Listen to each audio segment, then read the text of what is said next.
For 3,300 years, she has been the most beautiful woman in history. Her name means the beautiful one has come. Her bust, discovered in the ruins of a sculptor's workshop, launched an entire artistic movement and captivated millions. But behind that perfect face, behind the painted stucco and the idealized cheekbones, there was a body that was buried, lost, fought over, and finally, reluctantly, subjected to the one test that ancient Egypt never anticipated: DNA analysis. And what that DNA revealed about Queen Nefertiti does not just challenge her legend, it exposes a biological horror that ran through the most powerful family on Earth. Nefertiti's mummy has never been found, at least not definitively. In 1898, French archaeologist Victor Loret discovered two female mummies cached inside the tomb of Amenhotep II in the Valley of the Kings: the elder lady and the younger lady. For decades, experts debated which, if either, could be the great royal wife of Akhenaten. In 2001, an article in KMT magazine suggested the elder lady might be Nefertiti, but DNA analysis destroyed that hope. A lock of hair found in a miniature coffin bearing Queen Tiye's name proved a near-perfect match. The elder lady was Tiye, mother of Akhenaten, grandmother of Tutankhamun, not Nefertiti. Then came the younger lady. In 2003, archaeologist Joanne Fletcher, a specialist in ancient hair from the University of York, announced that the younger lady might be Nefertiti.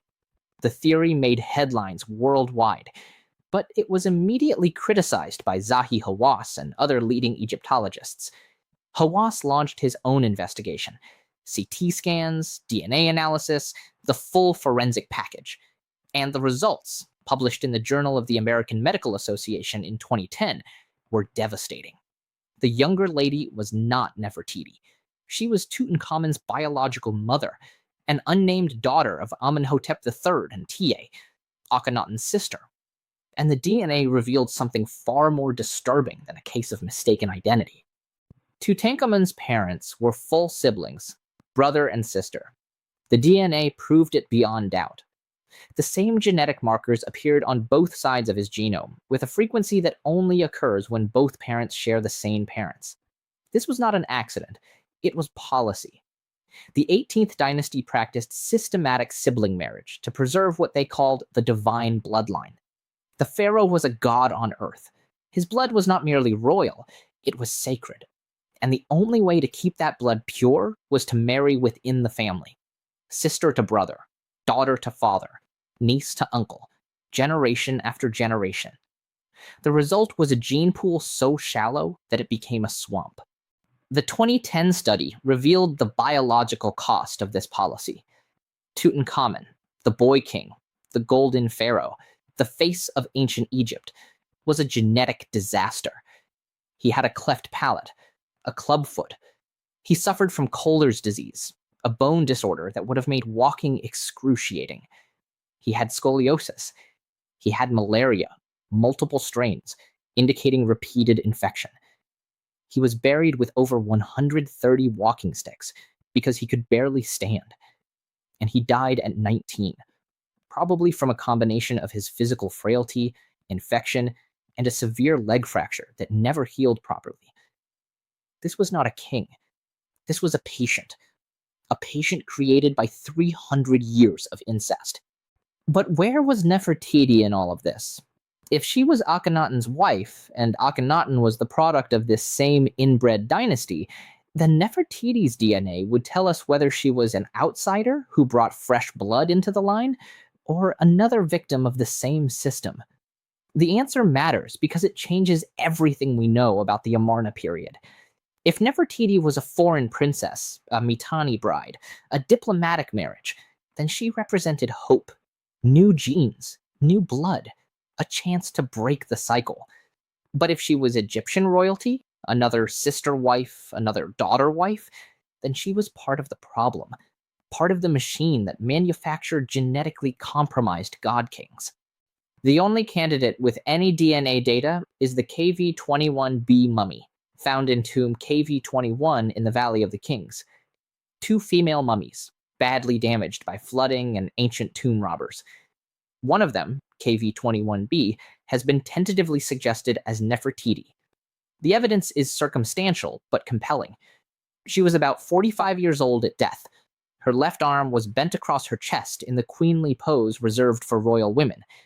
She was found alongside a mummy tentatively identified as Ankhesenamun, who was Nefertiti's daughter and Tutankhamun's wife. Mother and daughter, buried together, just as Tiye and the younger lady were found together in KV35. The pattern fits, but the DNA did not.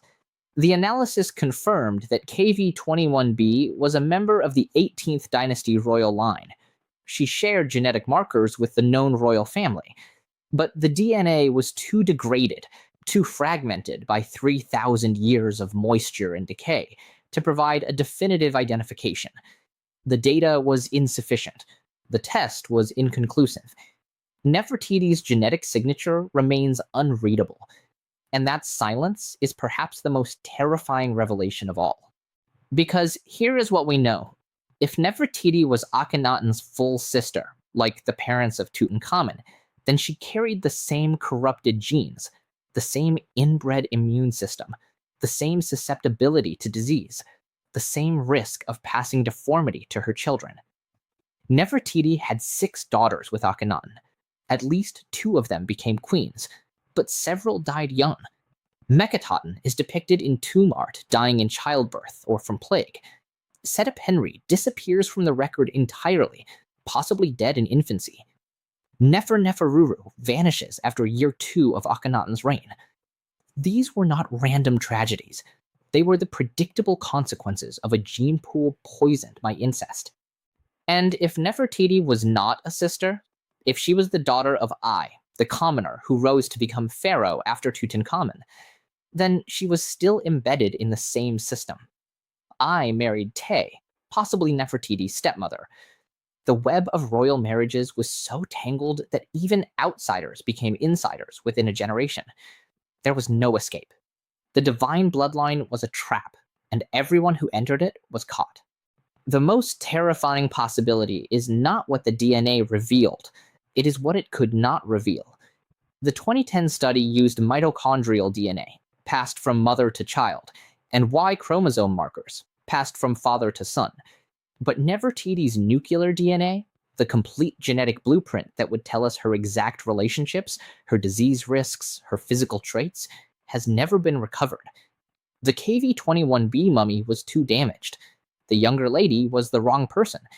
And the hidden chamber that Nicholas Reeves proposed behind Tutankhamun's tomb walls, the chamber that might have contained Nefertiti's intact burial, was proven non-existent by 3 separate ground-penetrating radar surveys. The Italian team from the Polytechnic University of Turin scanned those walls with military-grade equipment in 2018. They found nothing. No hidden doors, no sealed corridors, no second tomb. Just bedrock, fractures, and ghost signals from previous flawed surveys. Nefertiti's DNA is lost, but the DNA of her world survives. And it tells a story of beauty built on biological horror. Of a dynasty so obsessed with purity that it bred itself into extinction. Of god-kings who could not walk, could not speak clearly, could not survive childhood infections. Of a queen whose perfect face may have masked the same genetic decay that destroyed her stepson, her husband, and her civilization. The ancient Egyptians believed that to speak the name of the dead was to make them live again. For a century, we have spoken Nefertiti's name 1,000,000 times a day. We have made her immortal. But immortality, in her world, was not a gift. It was a curse. The gods did not die. They decayed. Slowly, publicly, generation after generation, until the line ended not with a conquest, but with a boy who could not walk, who could not breed, who could not survive a broken leg and a mosquito bite.